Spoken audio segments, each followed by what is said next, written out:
Hello and welcome to everyone in VV education services Bhopal. आज हम इस क्लास में एमबीए फर्स्ट सेमेस्टर में management concept and practice subject की फोर्थ यूनिट का जो टॉपिक था हमारा कल का डिसेंट्रलाइजेशन, उसके बारे में हमने कल यहाँ पर डिस्कस किए थे। आज डिस्कस करेंगे हम यहाँ पर कि सेंट्रलाइजेशन क्या होता है और डिसेंट्रलाइजेशन क्या होता है, दोनों के बारे में यहाँ पर आज हम फिर से डिस्क्राइब करेंगे। डिसेंट्रलाइजेशन कल आई होप आपको समझ में आ चुका होगा, लेकिन आज फिर से एक बार हम यहाँ पर डिस्कस कर लेंगे, जिससे आपका क्या होगा, सारा कॉन्सेप्ट क्लियर हो जाएगा। डिसेंट्रलाइजेशन के बारे में सबसे पहले यहाँ डिस्क्राइब करेंगे, उसके एडवांटेज और उसके क्या डिसएडवांटेज है उसके बारे में भी यहाँ पर हम डिस्क्राइब करते हैं। तो स्टार्ट करते हैं। आज का हमारा जो टॉपिक है यहाँ पर सेंट्रलाइजेशन वर्सेस डिसेंट्रलाइजेशन, जिसे यहाँ पर हिंदी में बोलते हैं केंद्रीकरण, और इसे कहा जाता है डिसेंट्रलाइजेशन को विकेंद्रीकरण। यहाँ पर डायग्राम में बने हुए हैं। ये जो डायग्राम आपको दिख रहा है ये है सेंट्रलाइजेशन का, और यहाँ पर ये जो डायग्राम बने हुए हैं, ये जो डायग्राम बना हुआ है ये है डिसेंट्रलाइजेशन का। मतलब हमने कल डिसेंट्रलाइजेशन में यहाँ पर डिस्कस किए थे कि जो टॉप लेवल मैनेजमेंट है, टॉप लेवल मैनेजमेंट अपनी कुछ रिस्पॉन्सिबिलिटी या जो अथॉरिटी है या जो डिसीजन मेकिंग पावर है वो यहाँ पर क्या काम करता है, वो मिडिल लेवल को और लोअर लेवल मैनेजमेंट को दे देता है। जैसे यहाँ पर देखो, मान लो कि डायग्राम से समझते हैं इसको। जैसे यहाँ पर एक मिनट,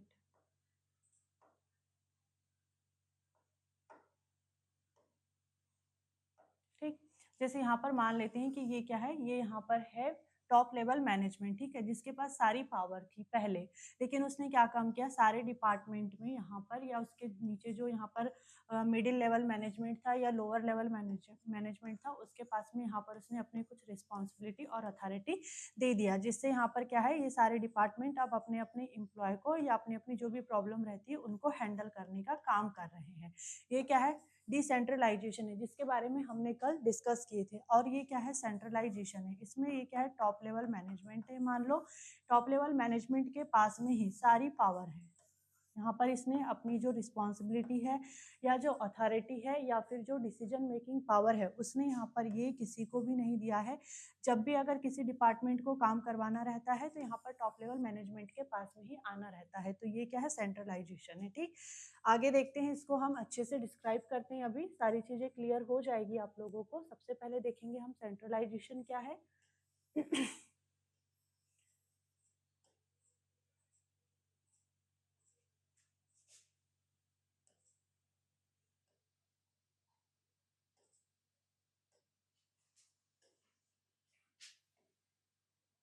ठीक है, सबसे पहले यहाँ पर हम इसकी जो मीनिंग है या जो डेफिनेशन है उसको देखते हैं। सेंट्रलाइजेशन क्या होता है, ठीक। When all the major decisions in an organization are taken only by the top management and the lower level employee only have to follow orders, it is called centralization. Means यहाँ पर देखो centralisation क्या है। Centralisation जब किसी organisation में, मतलब संगठन में, जब किसी भी ऑर्गेनाइजेशन में या संगठन में सभी प्रमुख निर्णय, मतलब जो भी यहाँ पर डिसीजन होते होंगे, मेजर डिसीजन जो भी है, प्रमुख निर्णय केवल उच्च स्तर, मतलब जो टॉप लेवल मैनेजमेंट है, टॉप लेवल मैनेजमेंट के थ्रू ही लिए जाते हैं। और जो निचले स्तर के, निचले स्तर बोलने से यहाँ पर जो लोअर लेवल मैनेजमेंट है या जो मिडिल लेवल मैनेजमेंट होता है, ठीक है, जो लोअर लेवल मैनेजमेंट है या फिर मिडिल मैनेजमेंट है, उसके जो एम्प्लॉय है, एम्प्लॉय को यहाँ पर केवल ऑर्डर, जो भी ऑर्डर देता होगा टॉप लेवल मैनेजमेंट, यहाँ पर उस ऑर्डर को यहाँ पर फॉलो करना होता होगा। तो इसी को कहा जाता है सेंट्रलाइजेशन। जैसे देखो यहाँ पर भी एक डायग्राम बना हुआ है। इस डायग्राम में आपको ये, जैसे मान लेते हैं ये क्या है, टॉप लेवल मैनेजमेंट है, ठीक है, ये टॉप लेवल मैनेजमेंट है। ये मान लेते हैं कि सेल्स डिपार्टमेंट है, ये एचआर डिपार्टमेंट है, ये मार्केटिंग डिपार्टमेंट है, ये प्रोडक्शन डिपार्टमेंट है, ये आईटी डिपार्टमेंट है, ये एडमिन डिपार्टमेंट है, ठीक, सारे डिपार्टमेंट है। और ये क्या है, टॉप लेवल मैनेजमेंट है, ठीक। टॉप लेवल मैनेजमेंट यहाँ पर सभी डिपार्टमेंट को ऑर्डर देता है और उस ऑर्डर को इन्हें फॉलो करना होता है। मतलब यहाँ पर सेंट्रलाइजेशन में सिर्फ यही चीज बोल रहा है ये कि जो भी यहाँ पर मतलब एक ऑर्गेनाइजेशन है या कंपनी है, उसमें यहाँ पर जो भी रिस्पॉन्सिबिलिटी है, जो भी यहाँ पर अथॉरिटी है या डिसीजन मेकिंग पावर है, वो सिर्फ टॉप लेवल मैनेजमेंट के पास में है। मिडिल मैनेजमेंट या लोअर मैनेजमेंट के पास में किसी प्रकार की कोई भी रिस्पॉन्सिबिलिटी नहीं है। उनको सिर्फ यहाँ पर टॉप लेवल मैनेजमेंट जो यहाँ पर ऑर्डर देता होगा उसको फॉलो करना रहता है, बस। उसके अलावा यहाँ पर जो मिडिल मैनेजमेंट है या लोअर मैनेजमेंट है, उनके पास किसी प्रकार की कोई रिस्पॉन्सिबिलिटी या अथॉरिटी या डिसीजन मेकिंग पावर नहीं है, ठीक। तो ये इसको क्या कहा जाता है? सेंट्रलाइजेशन कहा जाता है। आगे देखते हैं इसका एक एग्जाम्पल।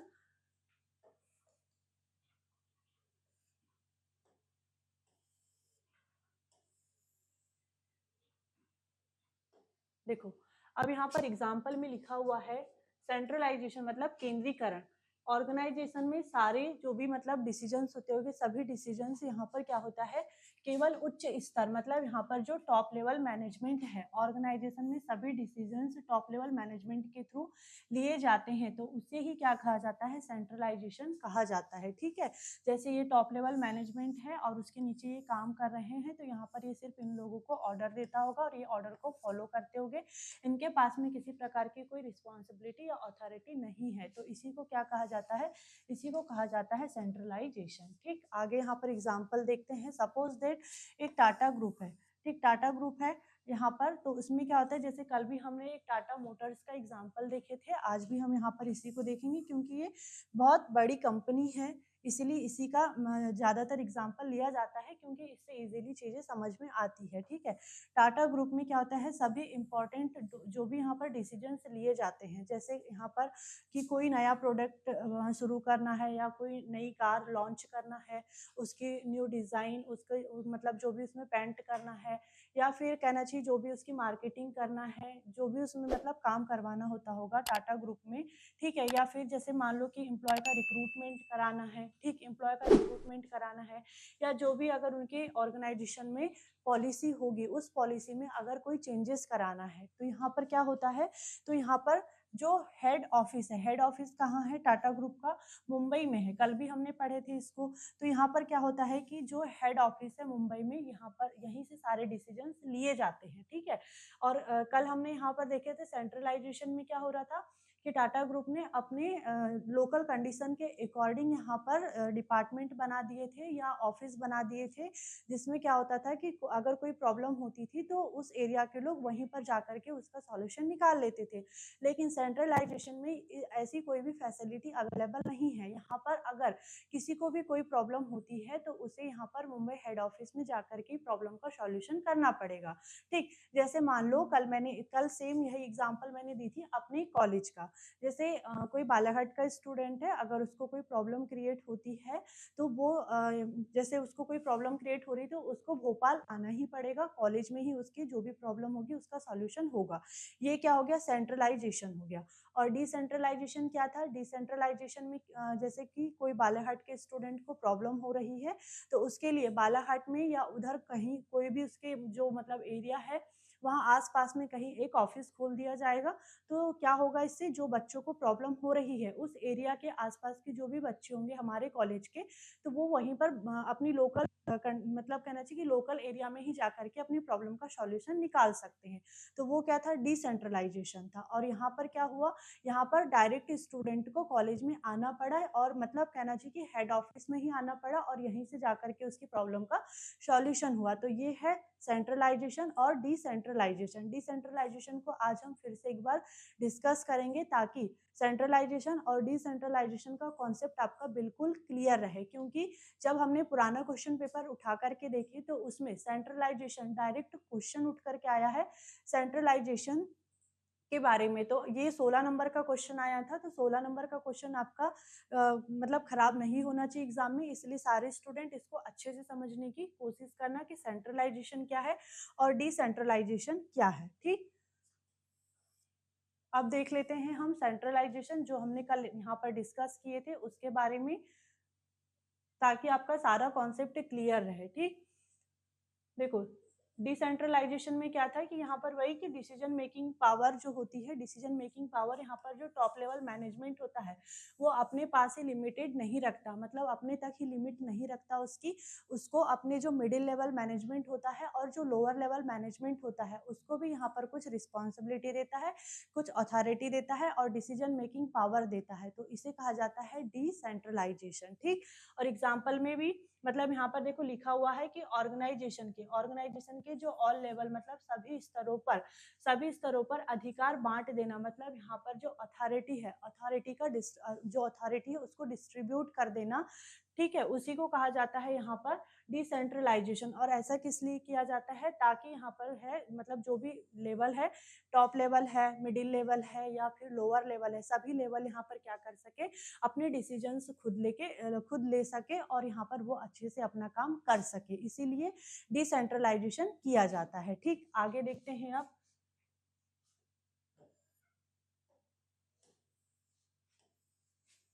देखो एग्जाम्पल में कल हमने सेम यही चीज देखी थी कि टाटा मोटर्स एक ग्रुप था, टाटा मोटर्स कोई मतलब यहाँ पर एक कंपनी है, उसका हेड ऑफिस है मुंबई में। अब यहाँ पर क्या होता है कि सारे डिसीजंस यहाँ पर जैसे किसी कार का मॉडल है, प्राइस है, एडवर्टाइजमेंट करना है, रिक्रूटमेंट करना है अगर एम्प्लॉय की, तो यहाँ पर क्या होता था कि सारे काम यहाँ पर हेड ऑफिस में जाकर के नहीं किया जाता है, अगर ऐसा किया जाएगा तो क्या हो सकता है, काम में डिले हो सकता है। फिर यहाँ पर कंपनी ने क्या करी, डिसेंट्रलाइजेशन कर ली, पुणे में एक प्लांट बना दी, दिल्ली में एक प्लांट बना दी, चेन्नई में एक प्लांट बना दी। अब चेन्नई के आसपास के लोग यहीं पर जाकर के अपनी प्रॉब्लम का सॉल्यूशन निकालेंगे, दिल्ली के आसपास के लोग यहीं पर प्रॉब्लम अपना सॉल्यूशन निकाल लेंगे, पुणे के लोग यहीं पर अपनी प्रॉब्लम का सॉल्यूशन निकाल लेंगे। तो इस चीज को क्या कहा जाता है, यहाँ पर डिसेंट्रलाइजेशन कहा जाता है। ठीक है, और सेंट्रलाइजेशन में क्या हो रहा था, सेंट्रलाइजेशन में यहाँ पर जैसे जो टाटा मोटर्स है, टाटा मोटर्स का हेड ऑफिस कहाँ है, मुंबई में है, तो मुंबई में जाकर की चाहे वो पुणे का हो, दिल्ली का हो या चेन्नई का हो, यहाँ से किसी को भी अगर कोई प्रॉब्लम क्रिएट होती है तो उसको कहाँ आना पड़ेगा, यहाँ मुंबई महाराष्ट्र में जाकर के ही अपनी प्रॉब्लम का सॉल्यूशन निकालना पड़ेगा। तो वो क्या था, सेंट्रलाइजेशन था, और ये क्या है, डिसेंट्रलाइजेशन है। ठीक है, आगे देखते हैं। अब यहाँ पर देखो एक चार्ट बना हुआ है जिससे आपको बिल्कुल अच्छे से क्लियर हो जाएगा, सारे पॉइंट यहाँ पर क्लियर हो जाएंगे कि क्या क्या डिफरेंसेस है दोनों में। अच्छा, सारे बच्चे मुझे एक बार मैसेज करके ये बताइए कि आपको सेंट्रलाइजेशन और डिसेंट्रलाइजेशन क्लियर हो रहा है या नहीं, या कोई डाउट तो नहीं हो रहा है, एक बार जल्दी से मुझे मैसेज करके बता दीजिए आप। और वॉइस क्लियर आ रही है या नहीं आ रही है, कोई प्रॉब्लम तो नहीं आ रही है वॉइस को लेकर के।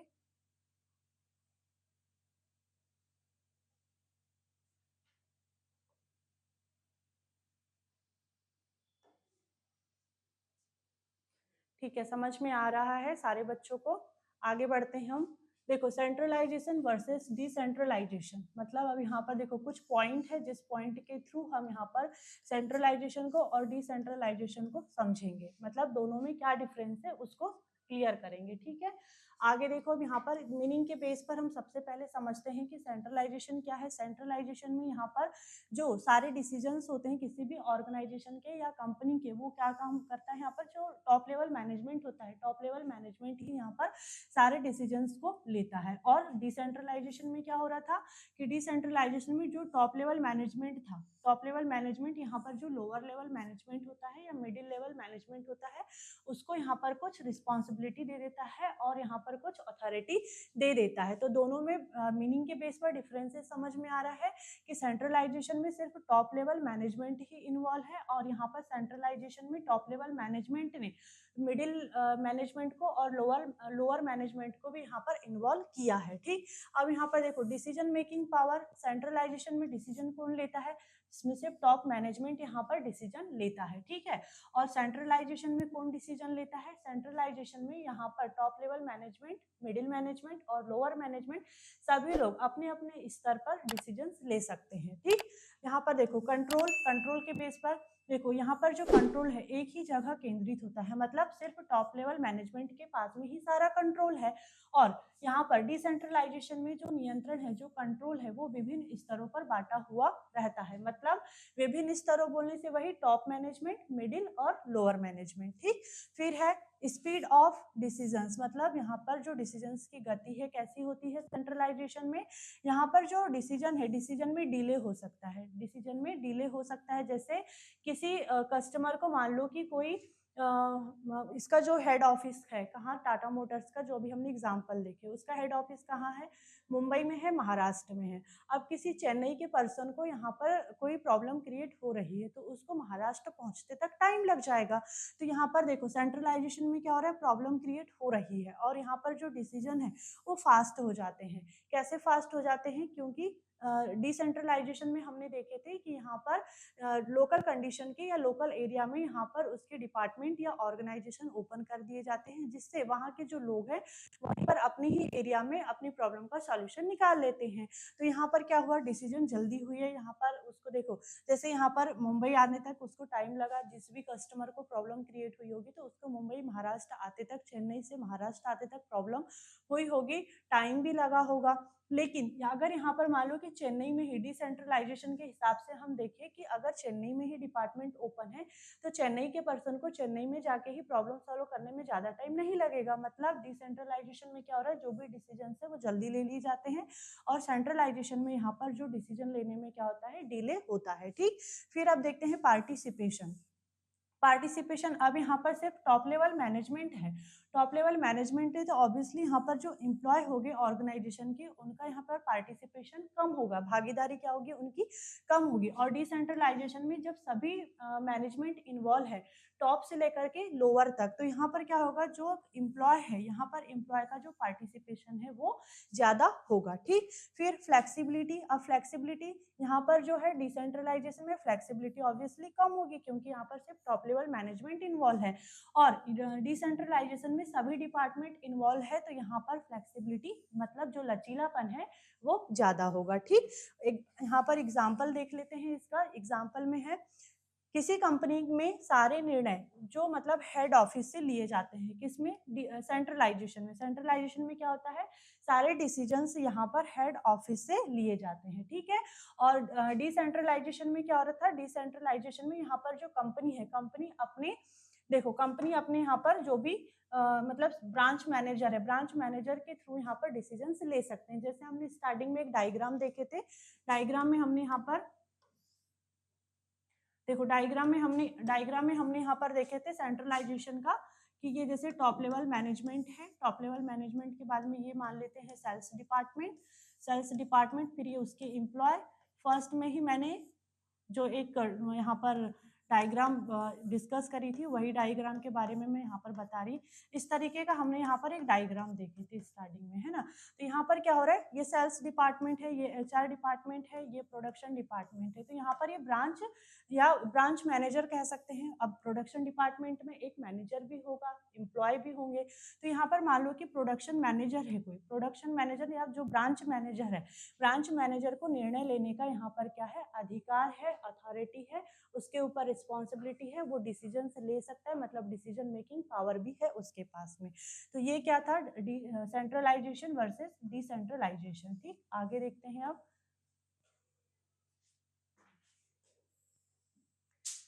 देखो, अब यहाँ पर जो एडवांटेज है और डिसएडवांटेज है उसके बारे में डिस्कस कर लेते हैं। कल हमने डिसेंट्रलाइजेशन के जो एडवांटेज थे और डिसएडवांटेज थे उसको हमने बहुत अच्छे से डिस्कस किए थे।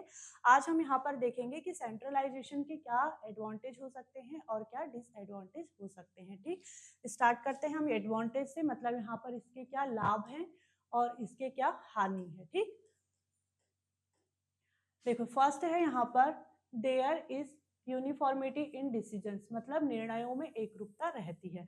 सेंट्रलाइजेशन में क्या होता है, जब टॉप लेवल मैनेजमेंट ही डिसीजन लेगा तो डिसीजन में एकरूपता रहेगी। जब एक लोग, एक ही पर्सन या एक ही डिपार्टमेंट या एक ही मैनेजमेंट कहना चाहिए, जब डिसीजन ले रहा है तो उसमें यूनिफॉर्मिटी मतलब एकरूपता होगी ही। फिर आगे कंट्रोल इज इजी, मतलब यहाँ पर जो नियंत्रण है, नियंत्रण यहाँ पर क्या हो जाता है, आसान हो जाता है। मतलब टॉप लेवल मैनेजमेंट ही यहाँ पर जब सारी चीज़ों को हैंडल कर रहा है तो यहाँ पर जो कंट्रोल है वो इजी हो जाएगा। ठीक, रिस्पॉन्सिबिलिटी इज क्लियर, यहाँ पर जो रिस्पॉन्सिबिलिटी है वो क्लियर होती है। मतलब जो टॉप लेवल मैनेजमेंट है, टॉप लेवल मैनेजमेंट को पता है कि हमें सारे काम करना है, सारी रिस्पॉन्सिबिलिटी हमारे ऊपर है, सारी अथॉरिटी हमारे ऊपर है, डिसीजन मेकिंग पावर भी हमारे ऊपर है। तो मतलब सारी चीजें यहाँ पर क्या है, क्लियर है।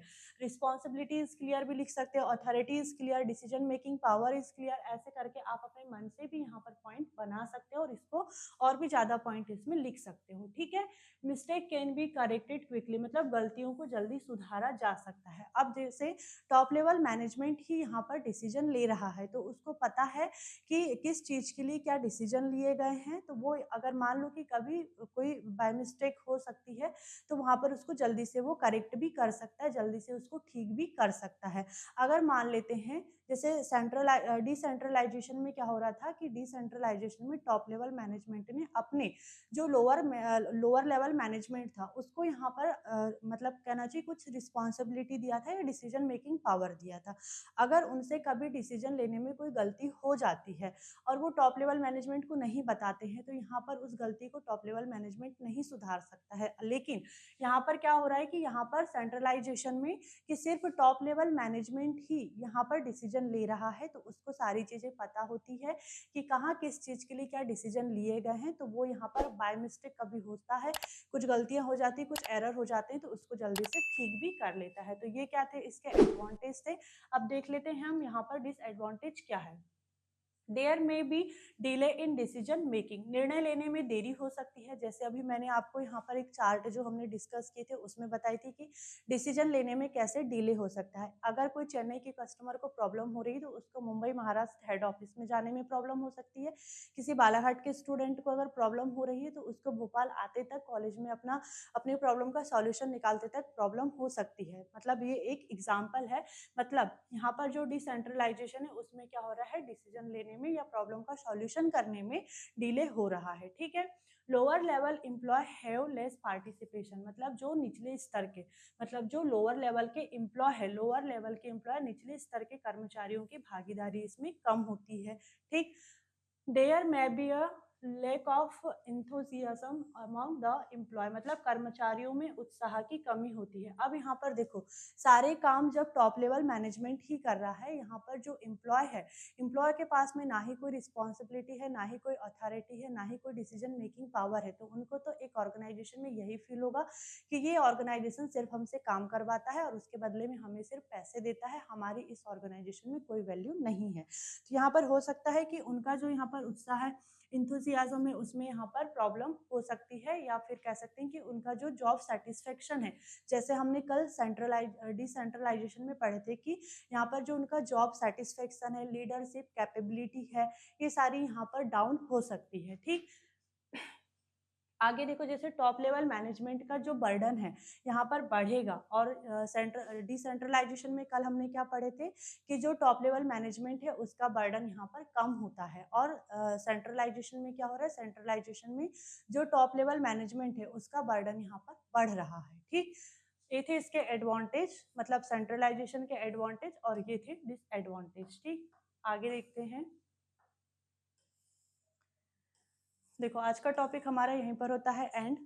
अभी टाइम है हमारे पास तो हम दूसरा टॉपिक स्टार्ट कर लेंगे, लेकिन सबसे पहले जो सेंट्रलाइजेशन है और डिसेंट्रलाइजेशन है इसका कॉन्सेप्ट क्लियर होना चाहिए, तभी दूसरे टॉपिक को पढ़े तो कोई मतलब है। जैसे देखो, सेंट्रलाइजेशन क्या था, सेंट्रलाइजेशन में सिर्फ टॉप लेवल मैनेजमेंट इन्वॉल्व था। और यहाँ पर जो मतलब कहना चाहिए डिसेंट्रलाइजेशन है, डिसेंट्रलाइजेशन में क्या हो रहा था, डिसेंट्रलाइजेशन में टॉप लेवल मैनेजमेंट ने अपनी जो कुछ रिस्पॉन्सिबिलिटी है, अथॉरिटी है, या फिर जो डिसीजन मेकिंग पावर है वो यहाँ पर उसने मिडिल मैनेजमेंट को और जो लोअर मैनेजमेंट है उसे भी दिया था। एक सिंपल सी चीज है इसमें, बिल्कुल आप डिसेंट्रलाइजेशन क्या होता है और सेंट्रलाइजेशन क्या होता है एक एक लाइन में याद रखो, आगे आप इसको खुद ब खुद लिख सकते हो। डायग्राम आपको बनाना है, जैसे मैंने एक फ्रंट पेज में आपको डायग्राम दिखाई थी वैसे डायग्राम आपको बनाना है। अपने मन से भी आप डायग्राम बना सकते हो, जैसे कभी ऐसे बढ़िया ट्रायंगल बना लिए, इसमें यहाँ पर लिख दिए top level management, middle management और लोअर मैनेजमेंट। ऐसे करके आप अपने मन से भी चीज़ें करने की कोशिश करो। इन सारी चीज़ों से क्या होता है कि एग्जाम में अच्छे नंबर मिलते हैं। ठीक है,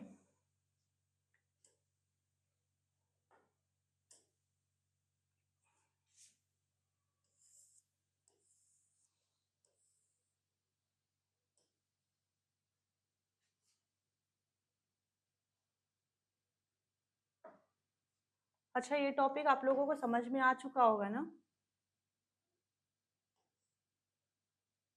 देखो आगे स्टार्ट करते हैं हम। इसके बाद में देखो डिसेंट्रलाइजेशन के बाद में हमारा जो टॉपिक है स्टाफिंग, लेकिन हम उसको मंडे को डिस्क्राइब करेंगे। आज हम यहाँ पर स्टार्ट करते हैं लाइन एंड स्टाफ रिलेशनशिप क्या होता है। ठीक है,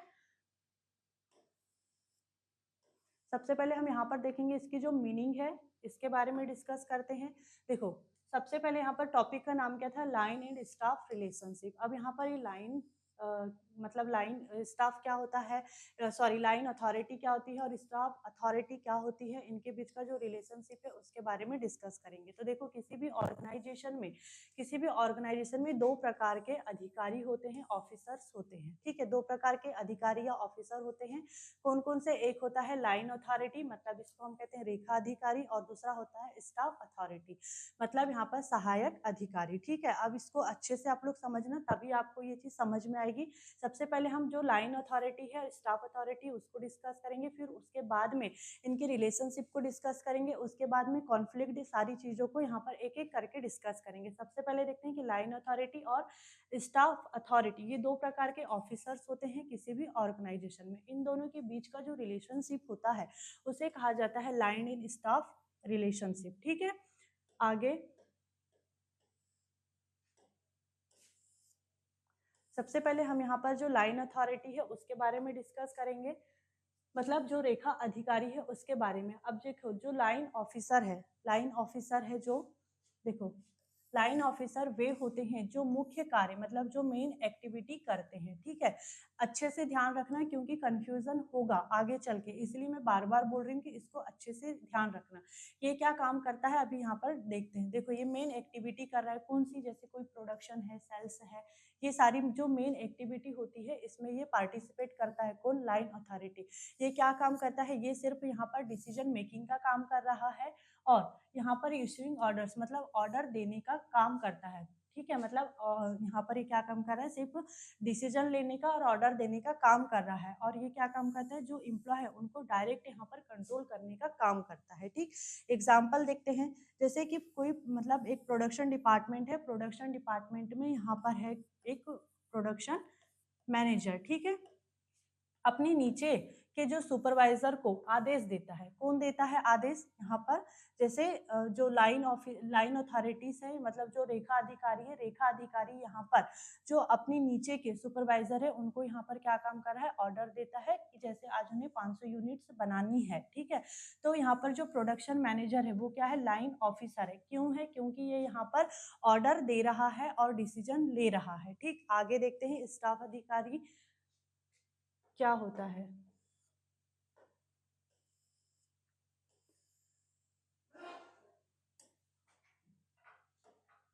देखो स्टाफ अथॉरिटी क्या होता है, मतलब सहायक अधिकारी क्या होता है। देखो स्टाफ अधिकारी वे होते हैं जो लाइन अधिकारियों को, इसके पहले हमने लाइन अधिकारी के बारे में डिस्कस किए, स्टाफ अधिकारी वे होते हैं जो लाइन अधिकारियों को एडवाइस देते हैं, विशेषज्ञ सहायता मतलब एक्सपर्ट असिस्टेंस, और यहाँ पर जो इंफॉर्मेशन है वो प्रोवाइड करने का काम करते हैं। ठीक है, ये डिसीजन नहीं लेते हैं, बस सुझाव देते हैं। मतलब यहाँ पर देखो स्टाफ अथॉरिटी क्या काम कर रहा है, ये सिर्फ यहाँ पर एडवाइस दे रहा है। और जो लाइन अथॉरिटी के बारे में अभी हमने पढ़े वो यहाँ पर क्या काम करता है, वो यहाँ पर डिसीजन लेता है और ऑर्डर देने का भी काम करता है। जिससे जैसे यहाँ पर जो स्टाफ अथॉरिटी है वो क्या काम कर रहा है, सिर्फ एडवाइस देने का काम करता है ताकि जो काम है काम यहाँ पर बेटर तरीके से हो सके। ठीक है, इसका एग्जाम्पल देखते हैं हम। जैसे मान लो कि HR मैनेजर या जो लीगल एडवाइजर है, लीगल एडवाइजर जो प्रोडक्शन मैनेजर को यहाँ पर सिर्फ सलाह देते हैं। अभी हमने इसके पहले यहाँ पर जो हमने देखे थे लाइन अथॉरिटी, उसमें हमने डिस्कस किए थे कि जो प्रोडक्शन मैनेजर है, प्रोडक्शन मैनेजर क्या था यहाँ पर, प्रोडक्शन मैनेजर था यहाँ पर लाइन अथॉरिटी मतलब लाइन ऑफिसर था। और यहाँ पर जो एचआर मैनेजर है या जो लीगल एडवाइजर है वो यहाँ पर प्रोडक्शन मैनेजर को क्या कर रहे हैं, एडवाइस देते हैं कि कर्मचारियों से ओवर टाइम लेने से पहले उनके रिटर्न कंसेंट लेनी चाहिए। मतलब एचआर मैनेजर यहाँ पर क्या है, स्टाफ ऑफिसर है। मतलब सिंपल सी अगर हम एक लाइन में समझे दोनों चीजों को, तो यहाँ पर जो लाइन, 1 मिनट में पहले बोर्ड साफ कर लूं। देखो यहाँ पर जो लाइन स्टाफ अथॉरिटी है, स्टाफ अथॉरिटी क्या काम करता है, ये सिर्फ एडवाइस देता है, ठीक है। और यहाँ पर जो हमने अभी देखे थे लाइन अथॉरिटी, वो क्या काम करता है यहाँ पर, वो यहाँ पर डिसीजन लेने के काम करता है, डिसीजन लेने के काम करता है और ऑर्डर देता है, ठीक। ये एक लाइन में इस चीज को ध्यान रखना, ज्यादा इसमें आपको गचपच में नहीं पढ़ना है, सिर्फ छोटी सी चीज याद रखना है कि स्टाफ अथॉरिटी क्या होता है, ये सिर्फ एडवाइस देता है, और लाइन अथॉरिटी क्या करता है, डिसीजन लेता है और ऑर्डर देता है, ठीक। जैसे यहाँ पर मान लो कि अपने घर में कोई बुजुर्ग है, तो वो क्या काम करते हैं यहाँ पर, एडवाइस देते हैं। जैसे हमारे जो दादाजी, ठीक है, वो क्या काम करते हैं, सिर्फ एडवाइस देते हैं कि हाँ ऐसे काम कर लो, आज ऐसा हो जाना चाहिए, इस टाइप से। तो वो क्या हो गए, वो हो गए यहाँ पर स्टाफ अथॉरिटी। और यहाँ पर उस मतलब जो हमारे मतलब पापा हैं, वो क्या काम करते हैं, घर के लिए सारे डिसीजंस लेते हैं। तो यहाँ पर वो क्या हो गए, वो हो गए यहाँ पर लाइन अथॉरिटी। तो सिंपल सी चीज यहाँ पर दोनों में यही याद रखना कि स्टाफ अथॉरिटी में यहाँ पर जो स्टाफ ऑफिसर है, स्टाफ ऑफिसर यहाँ पर जो है सिर्फ कहना चाहिए एडवाइस देता है, सिर्फ सलाह देने का काम करता है कि आज ऑर्गेनाइजेशन में ऐसा काम हो जाना चाहिए, इतना काम हो जाना चाहिए, या एम्प्लॉय के ऊपर भी मतलब जैसे कहना चाहिए, या जो एचआर मैनेजर है या जो मतलब लीगल एडवाइजर यहाँ पर तो जो कहना चाहिए कि या जो भी डिपार्टमेंट होते हैं एक ऑर्गेनाइजेशन के, production department, sales department, HR department, सभी डिपार्टमेंट के जो मैनेजर होते हैं, उस मैनेजर को यहाँ पर ये एडवाइस देता है कि आप अपने एम्प्लॉय से इस तरीके से काम करवाइए।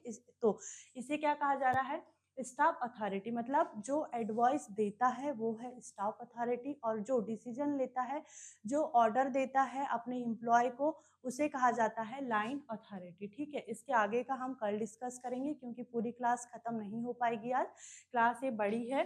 तो आप लोगों को ये समझ में आया या नहीं आया, आज मुझे आप मैसेज करके बता दीजिए। कल इसके आगे का हम सारी चीज़ें, इसके कॉन्सेप्ट को अच्छे से क्लियर करेंगे, तो और अच्छे से समझ में आ जाएगा।